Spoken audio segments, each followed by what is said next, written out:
And hello, everyone. Welcome to another episode of Box Office Shuffle. I'm one of your hosts, Thomas, aka Mr. Warburg, where the three people you see on screen or are about to hear on your audio feed bring their physical media collections together to talk about a movie roughly every other week, though this time it's been once a month for this season because life has been extremely weird.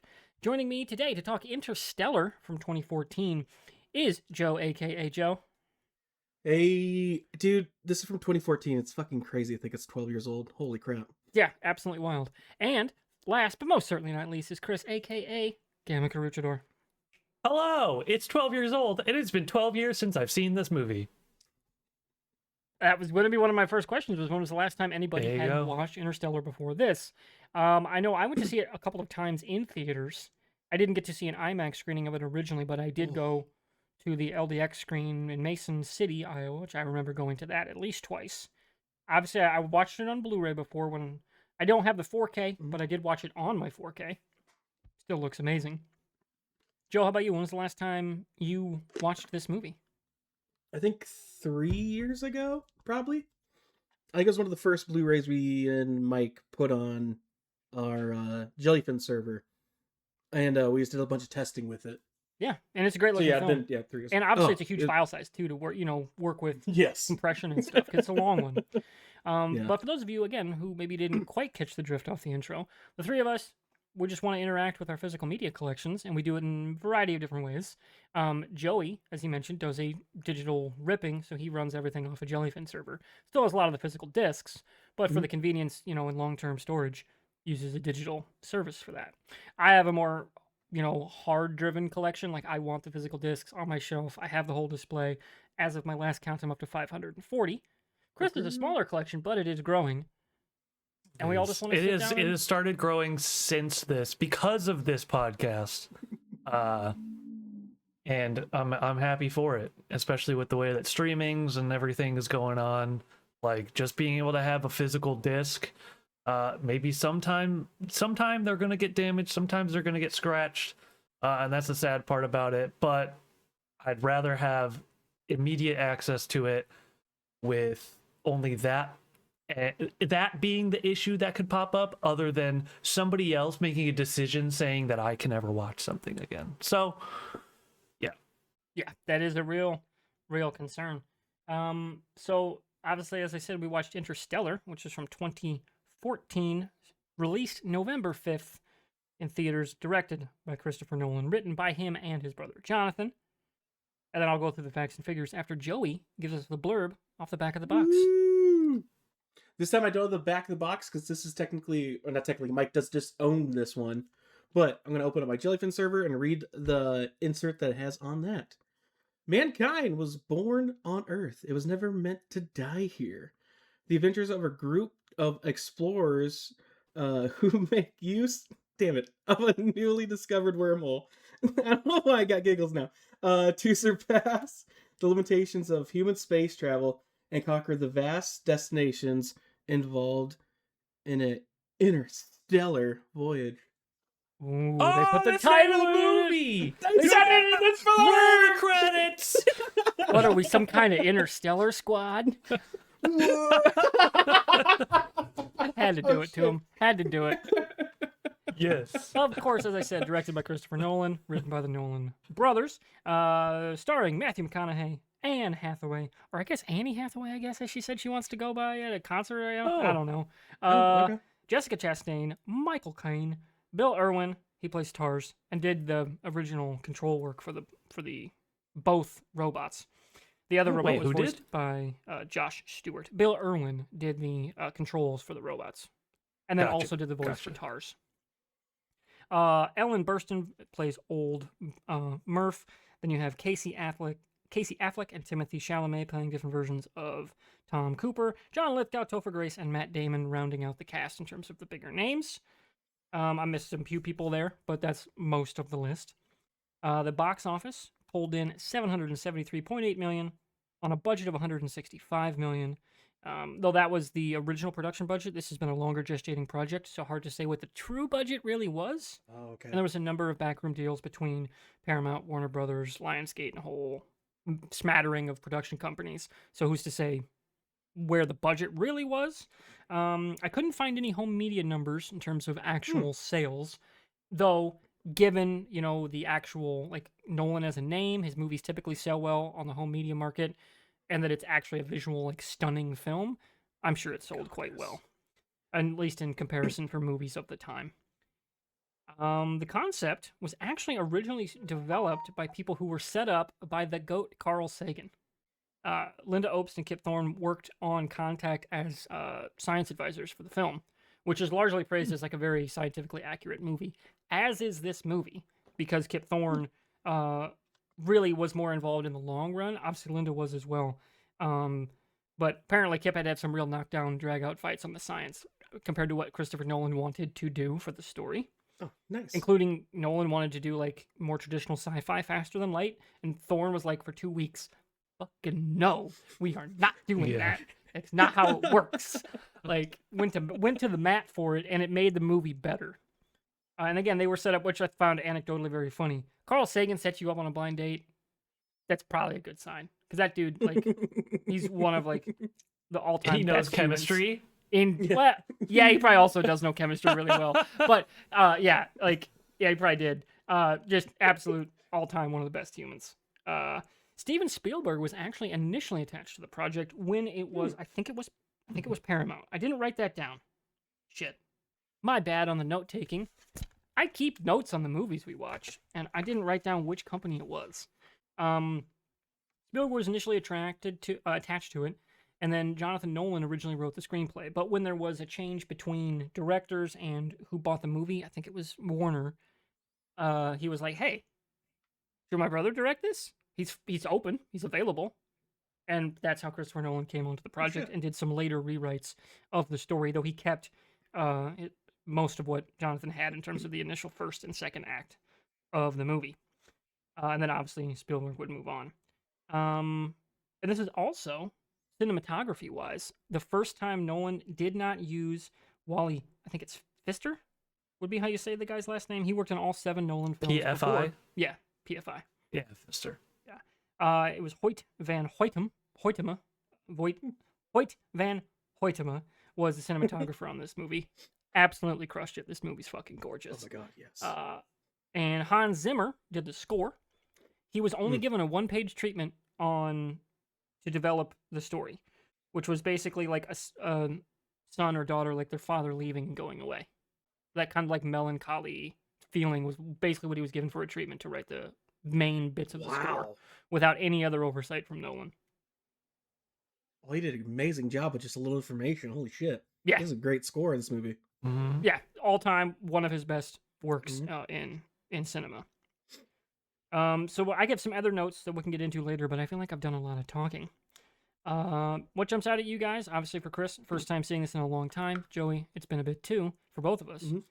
What were you guys' thoughts on Interstellar? This is one movie, like, I wish I could, like, someone hit me in the side of the head and I could rewatch it again for the first time, because, man, it's so good. I just love this movie so much. And, I don't know, I really don't have much negative to say about the movie. I think, Chris, you might have a little more negative to say, but this is a very solid movie for me. So, I remember when the last time I watched it was in theaters in 2012 when it came out. Or 2014? Was it 2014? 12 years ago? Yeah, okay. 12 years. Well, 11 and a half, but basically I was thinking 12. Either 14 years and it was 2012 or 12 years and it was 2014. Anyway, so it was, that was the last time I saw it. And I liked it. It was just always, anytime it came up on a streaming service or whatever, I do not own it. I will go ahead and say now that I would like to own it. Every time I saw it on streaming, I was just like, I don't have time for a 3-hour movie. I just don't. It's a good movie. I just don't have time for it. But I'm very glad that we watched it again. I did go into it literally thinking, it's a 3-hour movie. Is it going to be Dune all over again? Is that what you were thinking? It's a 3-hour. What? Is it going to be Dune all over again? No. I do remember liking it. I knew I liked the movie. it was just, I was just like, it's just gonna be a long movie. I'm gonna sit down. I'm gonna enjoy it, but it's just gonna be long. And I didn't feel that this time watching it. I did not feel like it was super long. I think that there are definitely elongated scenes that don't need to be as long as they are. But I also think that that's a artistic choice, and I'm totally fine with it. But then there are scenes that last so long because of how good they are. Like, they need to last that long to have that impact. Like, that scene of Matt Damon's character blowing up and the station just going and spinning, and then McConaughey just being like, we need to match that spin. Yeah, when the score kicks in. It's not possible, but it's necessary. Yeah. I loved that line. Yeah. This is impossible. So it's necessary. And it starts with, what are you doing? And then the score starts to swell. Docking. Oh, yeah. Just cut to the ship engines firing Yes. and the wide shot with the ship trying to catch up. Holy fuck. And not even that, the steady cam footage of on the space station and everything else is spinning, but the space station's staying right together. And then you see that moment where, oh, now we're both rotating at the same speed. And it's so good. But it has to be as long as it is in order to build up that tension. So you're like, well, we've just seen things go absolutely terrible for the past 10 minutes. We don't know what's about to happen. Like, we can surmise these guys are the main characters, so they're probably gonna live. But even then, it's still like, well, something's gonna go wrong, so we have to figure out what's gonna go wrong. It could have been that, well, now we can't dock to this thing, and now we have to figure out how to deal with what we have. And then it's just crazy. What a good scene that is. Yeah. Absolutely stunning in the theaters. Yes. Oh, it's so good. I was like gripping my seat. Yeah. When I was like, watching that is that the kind of again shit here. where you're like, this is why movies exist. Yes. Exactly. Oh, And this is why Christopher Nolan is one of the best directors. Yes. Like, just scenes like that, like doing that, it very much makes me think of the scenes in Inception with the spinning hotels and everything. Like, he's got such good ideas that are so interesting and intriguing just to view. You don't even need words. That was probably like 4 minutes straight of just watching a ship trying to rotate the same as another thing and then connect. They're trying to Lego piece each other together. Crazy. So I loved it again this time. I've also seen some of the how it's made. I really find it interesting that while they're not necessarily always used in the final shots and like the puppeteers are painted out, but they at least use them as references, especially in the water section. Tars and I can't remember the Case is the other robot. Case. They were actual puppets, and they were done kind of the same way that C-3PO was done in The Phantom Menace, where there was the puppet and then a guy behind it where his limbs were attached to certain parts of the of the puppet, so that he's moving behind them, but it's moving the puppet. But Tars and Case were 200-pound puppets. Yeah. Holy shit. So it was absolutely crazy heavy to move around. Like, I saw some things of like, oh, we have to move this guy. So 2 guys have to like lift it up really heavy, like, and like just move it a few feet in order to get into space. The concept of those robots is so cool. Because obviously they're designed because of that.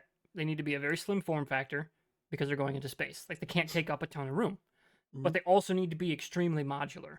And so, like, the weird ways that they can move, like, in, like, that rotor version where they're trying to pick up speed, like a big, like, 6-pointed wheel. Yep. Absolutely so damn cool. And the way they did that one was they actually, they put it in that position where it's, like, the asterisk and the rolls. That's the word I'm looking for. Attached it. Yeah. They attached it to a four-wheeler, an ATV, and they drove it through the water, and then they would just they didn't actually. The thing is, they didn't like just paint out the four-wheeler or anything. Like, they mainly used it as reference for the shot. CG animators and everything, because a lot of those things, if you just saw the case or whatever doing that spin, that entire scene is CG. The water simulation was CG. Any of the ship. There's even a shot, because I literally just watched this today. If you're interested in this, you can look up Interstellar Corridor Crew. They do some behind the scenes looking at the CGI of stuff. There are a couple of episodes that they did where they talked about this, and then they talked about the black hole, which, boy howdy, I'm going to go into that in a second. But like, there's a scene where when he's rolling back or running back with Anne Hathaway back to the shuttle, it's like in the back of the scene, it runs out of the frame, and then the actual puppet turns and comes in. So it's like out of the frame, and then it's a bait and switch where the actual actor and the puppet come into the scene. So Anne Hathaway and the rolling guy are CG in the back that then turn into real people. And they do it in a clever enough way where it's less intensive on trying to match movements of CG models to real life things and all that kind of stuff. I do love that entire water planet scene. All of that water, like especially all of the water from like the big tidal wave, that's a whole simulation. Which, if you have no idea how simulations work in this kind of stuff, that is massively resource intensive. There are multiple iterations that are done. Small tweaks can be done here and there in order to make it look one way or a different way, and a small tweak can change the entire thing. Think of it as Massive, which was the engine built for Lord of the Rings for battles. Do that, but with every single individual water molecule. That's essentially what it's happening right there. So to do that for a tidal wave and make it look as good as it did in high fidelity is crazy. Mm-hmm. The simulation stuff in CGI is nuts. Like, I was watching a Markiplier interview. He just had Iron Lung come out, and there's like, I guess, a shot in the intro where he kept going to this VFX house of like, hey, I need this. And they were not getting what he was trying to have them do. So he was just like, fuck it. Built an entire server farm in his house to basically just run iterations after iterations after iterations, and probably nuked his power bill for... Probably pissed off every single person that works for the power company. Like, but got what he wanted. And that's an extremely small project comparatively to this. Like, the resource use, even in 2014... absolutely massive. Just huge. 100%. But it's a real thing that we actually get to sit and enjoy in like fucking data AI center bullshit slop. Right. Yeah. Right. Also, fun fact, that wasn't really the only time that there was another time that Matthew McConaughey got to work around all of that water. I don't know if you guys have seen the movie Surfer Dude. 2008. No. I haven't either, but I just know that Woody Harrelson's in that movie with him. So therefore there's our connection to Kingpin. So much with him, you didn't even need to pull Surfer Dude. You could have just done, hey, Salesforce commercials. I was thinking of doing that, those but I was like, moronic commercials. We gotta go with a movie. I could have also gone with Ed TV or which is 1999, or Welcome to Hollywood. It's just McConaughey to Harrelson. There's probably plenty of others that I could have gotten from this movie. I mean, I have to imagine. I just thought Surfer Dude would be stupid. Thank you. I'd have to look it up. I have to imagine some of these other actors are one to him as well. That's a pretty big there cast. has to be. But yeah, I wrote that down. It was 2008. Yeah, Surfer Dude 2008. I'll add that to the B-roll. But also, the black hole footage. So good. So they usually what happens when you do artistic visual stuff in these movies, when you need a shot like that, you usually go straight to artists, and artists come up with renderings. I used to watch a lot of the behind the scenes, the making of, all of the special features for episodes 1, 2, 3 of Star Wars. General Grievous was a massive undertaking and something they cover a lot of, where you have concept art after concept art of artists trying to find something that the creative directors, so in that case it would have been George Lucas, would go around and say, I think this works, I think this works, what if we combine these kinds of things? It's super weird. Guys, they made General Grievous, one of the concepts art for General Grievous is a small child in a floating chair. I'm not kidding you. I have to look that up. Oh my god, I have to see this. It is great. You can find the General Grievous thing on YouTube. There should be a picture of, I just literally remember it's a small child in a chair. It just from my memory, I could be wrong, it makes me think of who's the blue guy in Rebels? General the bad guy, Thrawn. It just makes me think of that, but small, child size. But it's it's a kid in a chair with like two of the honor guard beside him, and I think they like pointed at one of the honor guards and was like, that might be good for, and then somebody ran with it, kind of thing. Anyway, part of the actual end design of General Grievous was actually inspired by something a guy found in a bathroom. It's a whole thing. You literally, I believe it was a squirt head nozzle that was just looked at from the top view, and that's kind of the design that the guy had just for like the face, like silhouette and everything. Really cool stuff. Watch bonus features, people. Oh my it's God, so interesting. I genuinely might have to clip this entire section out and be like, "Hey, Chloe, you want to come on the podcast?" Because she's no, the General Grievous. Dude, if we want to do, there it is. There, Joey found it. All right, That's the boy. I can't shrink. Wait, let me see. Can I open another instance of Discord? Their boy, That's our Grievous. boy. won't That's let me. Grievous. I'll have to There get to it later. later. See how it's General Throm? Oh wait, I'll pull up. my That's phone. him. What the shit? That is so good. Anyway. Oh wait, Guys, if you guys want to do episode 2 or 3, I have watched the DVD special features, and I'll watch every single one of them again for an episode. dude. Okay. Anyway, With black holes. back to black holes. Oh Christ. So, Oh God. okay. So, usually they'll go for a visual like that. They'll go to artists and say, come up with some artistic renderings, see if it'll fit what we have in mind for the movie. We'll go over some stuff. Well, in this case, they decided to forego going straight to the artists, and instead they went straight to a scientist. They went to a scientist to explain to them how black hole mathematics and theories work, what are the equations that need to be put into things, and they built a whole equation on how this would work, put it into a computer program to do the physics of everything, and what we got in the movie is what popped up, and everybody was like, this doesn't make sense.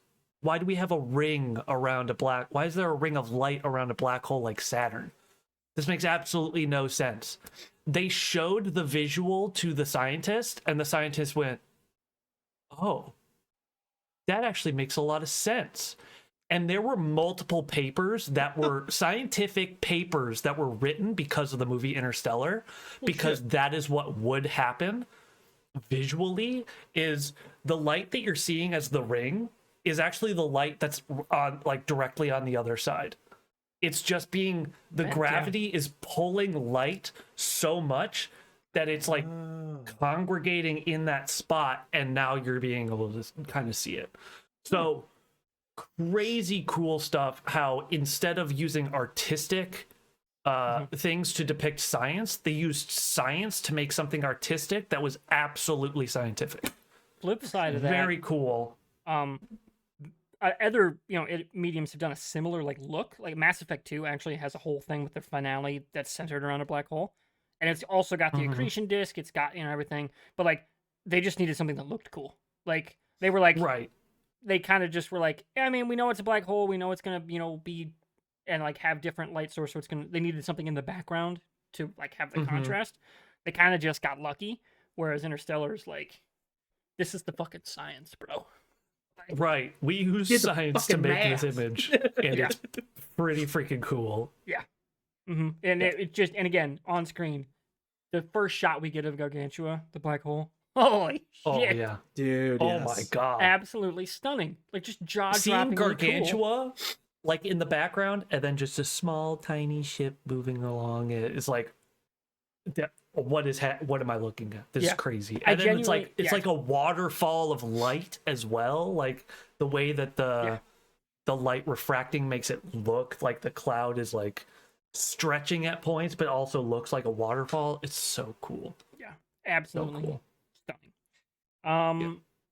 Joey, we haven't heard from you in a bit, so yeah, no, it's totally fine. Totally fine. I just want to get you back in. He found us Grievous. He found Grievous. He did the work. He did the work in the W background. there. I was gonna say. I think we went right to Chris. No, honestly, We started with me. Joey got I started with me. Yeah. You did. I was short, sweet, and I was gonna say, I love this movie. Is anybody else as big of a Stargate fan as me? Because there's a Stargate connection to this movie. No. I clocked it immediately. I was like, wait a minute. I cannot believe I did not know this was in the movie. The Cheyenne Mountain Complex. It's very different. They put up this weird fencing and the lighting's different, but you see the arch. Like if you want to look it up, the Cheyenne Mountain. It's a real thing too. It is an actual like facility in Colorado, and it's the main base tunnel that they used for like all the establishing shots in like every single Stargate SG-1 episode. I was like, I know that. I don't know if I knew that in 2014, but I saw it. And back to the science point. Largely, this film is hailed as like incredibly scientifically accurate. To Chris's point about like how they made it, to what I said earlier about like how Thorne and Obst like really developed the concept, and that fed into what Nolan was like writing towards and about. It was incredibly scientifically driven from the beginning. One of the only things that's like largely like, hey, that's not how that would work. It just looks fucking rad. Would be Man's Planet, that being Matt Damon's character. Largely seen as like that ice cloud formation would be like gravitationally impossible, because either A, it would be too dense to form, and like wouldn't be able to crystallize into a standable structure. It would just collapse, or there wouldn't have been enough moisture on that planet to make it. So it's just not possible, right? But looked rad. Yeah, it looks. That was cool. a really cool concept, because I thought like, oh, these are clouds, and you hit it, and it's like, oh shit, it's just fucking a solid object now. Yeah, very Avatar-y in terms of like and a little bit for there with the Inception with there's the shot of them flying the lander trying to find Matthew McConaughey's character that's dying. That shot of them under the ice is like how it warps around the edge with the lensing. Very, very cool. So but scientifically, not super accurate, but cool. And speaking of visual effects, I should get to my Academy of nominations. Yes. So this now was nominated for 4 Academy nominations in the year for 2014. It was nominated for Best Original Score from Zimmer, Production Design, which I can't believe it didn't win, Sound Editing, which I don't blame them for not winning, because to Chris's point in the chat, I remember him mentioning the audio mixing. Some of which was intentional, some of which I think is just a general knock on Nolan in general. One of the few against him as a filmmaker is his dialogue mixing is not good. In this movie, some of it was intentional. He wanted the score and the sound effects from the engines to be overpowering. That was the point. But sometimes it's just like, dude, we'd like to be able to hear what people are saying. There was too much in the beginning of the movie that was like, oh, here's the dust storm, and then it goes like straight into something that like you can hear them, and then right after that they're whispering, and it's like, what are they? I have to turn up my headphones. Like I can't hear anything that's going on right now. Mm-hmm. It was And then it not great, but was also nominated as well for sound mixing, which I guess is different than sound editing. I don't know. It was nominated also, I should mention for the other one, visual effects, which is what it won Yes. for visual effects, which of course it did. This movie was, it would have been a travesty if it didn't.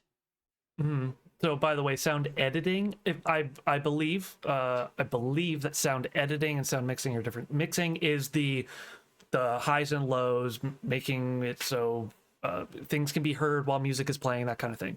Sound editing, I believe, is like mixtures of sounds, like developing sounds for certain things. So, like making the sound for the ship as it's flying, like. That's like fair enough. Taking fully audio of a car and mixing it with a washing machine audio or whatever. Foley art was something that I was very interested in when I was younger, so I know a little bit about like how there's a lot of.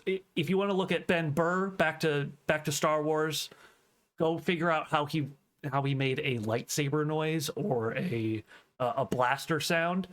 You'll be like, how did you take this mundane object, take a soundbite of it, and then edit it in a way where it now sounds like a scientific ship flying? Yeah, crazy stuff. You can check out Ben Burr. Very cool. My other favorite sound editing stuff, I guess, to go off that point, Doom 2016, the soundtrack, taking a lawnmower or a chainsaw and just turning them into the hardest fucking hitting music you've ever heard in your life. Yeah. Like insane stuff. You can do some cool shit with sound. Yes, my only other note was, this is an interesting one for me as a history buff. Chris is our movie and like art buff. I'm a history guy. The fact that they took stuff directly from Ken Burns, who's one of the greatest, documentary, historical filmmakers. Oh yeah. From the Dust Bowl, his miniseries that he did on that. Which is obviously a very real event. My grandmother has memories of that, of like very young child, like living through the Dust Bowl in the 30s here in Iowa. It wasn't as bad as how it got on the plains, but like she still has memories of that. Those interviews were the opening intros from the movie, and then they show up again in the final act on the house that they turn into a museum. That was just a really inspired like way to add a whole lot of gravity and like just honestly gravel with like the voices to your intro to set the tone of where this world is without having to have the characters give you exposition that you're like gonna sit with. So that stuff wasn't recorded for the movie. That was from other than Ken Burns' thing on the Dust Bowl. I think Ellen Burstyn did stuff with both. That I'd have to double check my notes on because she plays older Murph and she's in the interviews. But I think Schur's was the only one that was original. Just hers. Wow, everything else was from crazy. Ken Burns.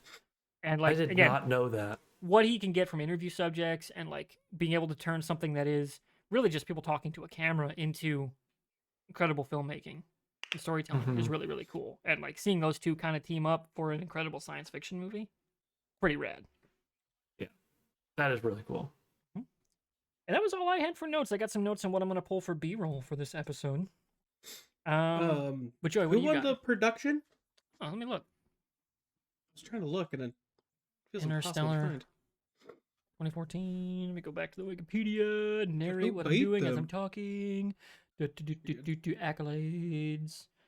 At the 87th Academy Awards. Let me search for Interstellar. Go. Grand Budapest Hotel won Best Original Score, which very good movie. Okay. Sound editing was That's American. The Ralph Fiennes one, right? Yes. Yep. Sound editing went to American Sniper. That's a Miss Academy. Holy shit! Really? Sound mixing went to Whiplash. That's a good pull. Whiplash. That makes a lot of sense. Yeah. Production design. Can't go wrong with Grand Budapest Hotel. They knocked it out of the park with their set design. Yeah. Very like in a very incredibly different filmmaking way.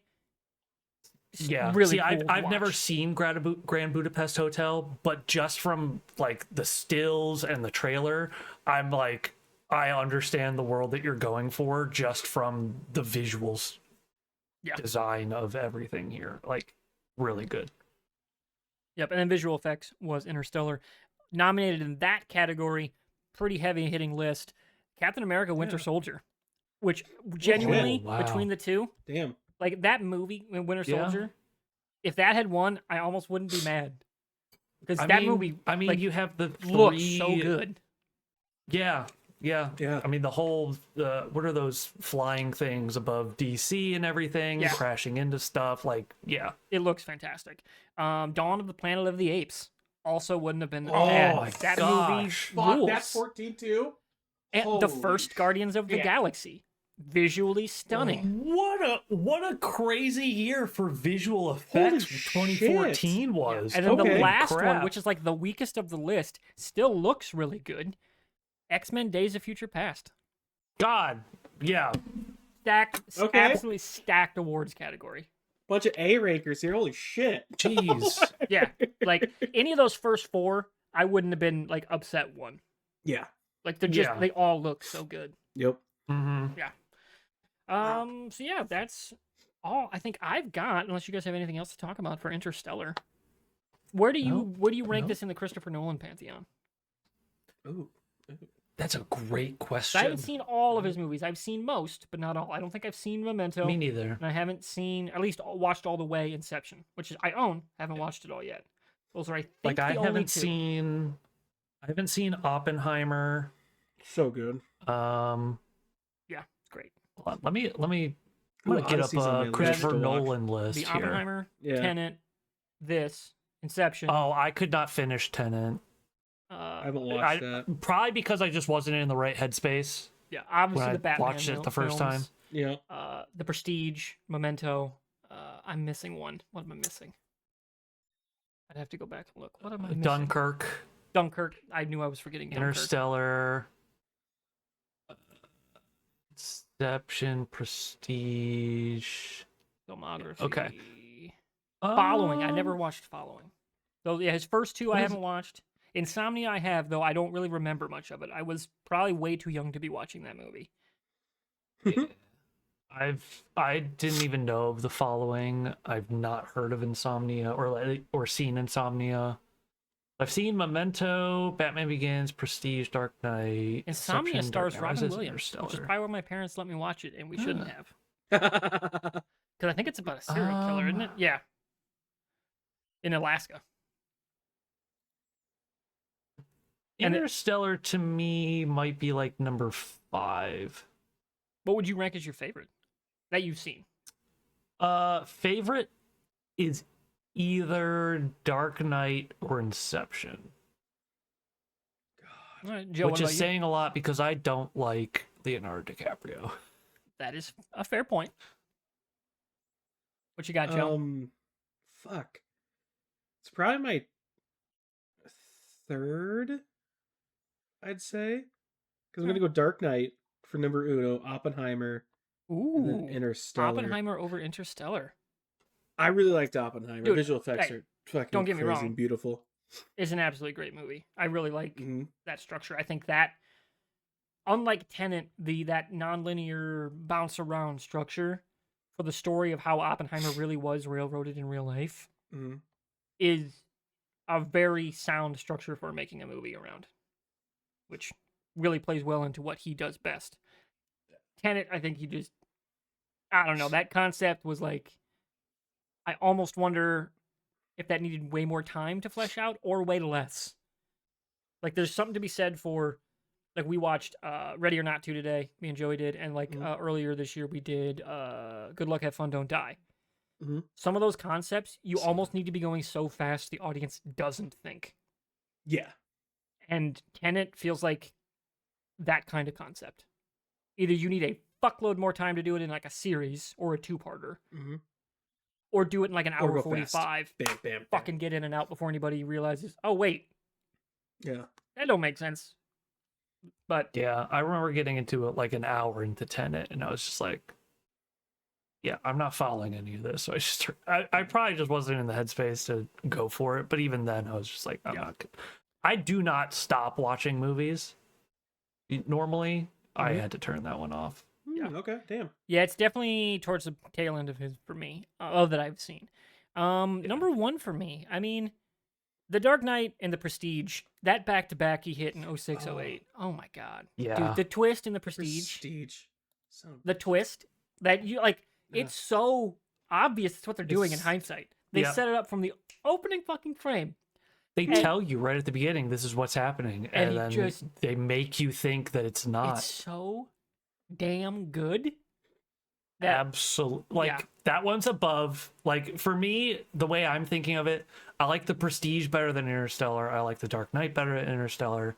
I like Inception better than Interstellar. I like Memento better than Interstellar. Now it's about, do I put another Batman above Interstellar? Do I put Dunkirk above Interstellar? Literally every single movie aside from Tenet that I've seen from Christopher Nolan, it really is just about the day of the week, which one I like the most. That's fair. Like, you could ask me in a year time and maybe I would say that Interstellar is number 2. Yeah, because there's some things in Interstellar, like, for me, don't get me wrong, I get the narrative point of the structure, because they need a reason to explain why we can go beyond the black hole, the event horizon, and, like, because, like, scientifically, we have no fucking idea. We have some strong theories. We don't fucking know, because it's impossible to know, at least currently, and will be for many, many centuries. Like, the narrative that, like, it's love that is the answer. It's a little flowery for how fucking hard this movie was going. But other than that, it's pretty in pocket, awesome from start to finish. But yeah, definitely The Dark Knight for me. Maybe The Prestige next. And Oppenheimer, I love that story. It's great. They nailed that movie. But yeah, I'd go Dark Knight Prestige 1, 2. I don't think I've seen The Prestige. I just watched the trailer quickly. Oh, then I'm glad we didn't spoil the twist, because it's crazy. It's so good. Okay. Genuinely, it's so good, dude. I don't own it. I want to. Yeah.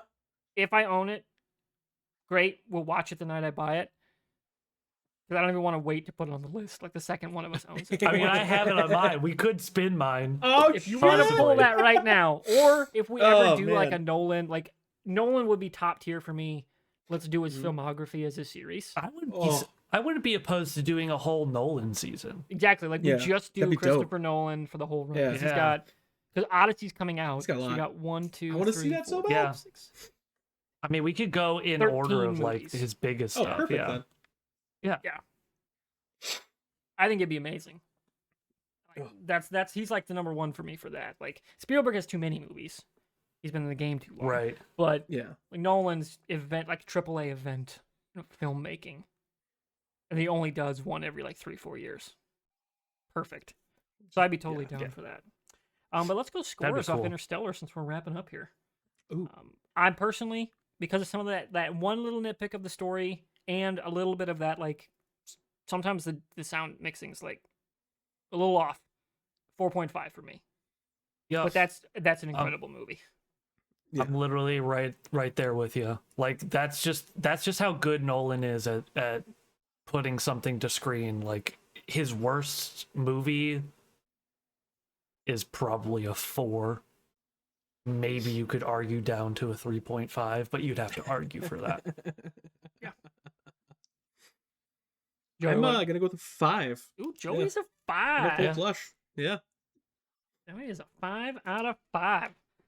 We had a 5. Let me look so far at the season. Yeah, Joey's not this season. Yeah, we've had 5s before. Yeah. Joey's definitely said 5s. We were mostly 3s last week. 4.43 on Constantine. I've abandoned my child movie. I've abandoned my boy. Oscar winner, Paul Thomas Anderson. That's true. I think since we last recorded, now there have been the Best Picture. Did you guys see both Sinners and One Battle? I did. No, I haven't seen either. I think they got it wrong. Sinners was the better movie. One Battle After Another was incredibly fun and interesting, but Sinners was just a better movie. Sorry. 100% agree. Top from start to finish, Sinners was a better movie. Nope. But It had me the whole time. both were very fun. Yeah, but now Paul Thomas Anderson has the best picture. Your boy, Joe. Dude, good for him. So now we got into our score and we know where we're at on this one. Before we get to what we're watching next, have you boys added anything to your collection as I have? I have not. I do not. No.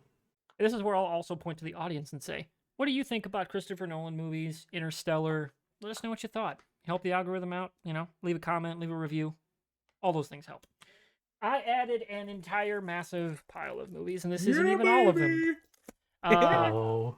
I bought one on the Criterion 50% off sale. I bought Wall-E, the 4K. Let's go. Nice. I had 6 other movies on the list, and I'm like, man, at $25, it's still 50% off. Like, that's expensive. Wall-E? Yeah, $25. Dang. Oh, shit. I wanted to do I've seen that movie once. Killer of the Flower Moon, Raging Bull. I think Bull Durham was on the list. No Country for Old Men. Seven Samurai and Eyes Wide Shut were on my list. And then I ended up buying Wall-E. Because I've seen that one. I know I will enjoy it. And I'm trying to build out a bit of a Disney collection for my soon-to-be nephew. So in the future, they will have some incredible movies to watch that I can show them. And keep an eye out for Muppet Treasure Island. I'm on a hunt. It's one of my favorite. I'm on a hunt for Rockadoodle.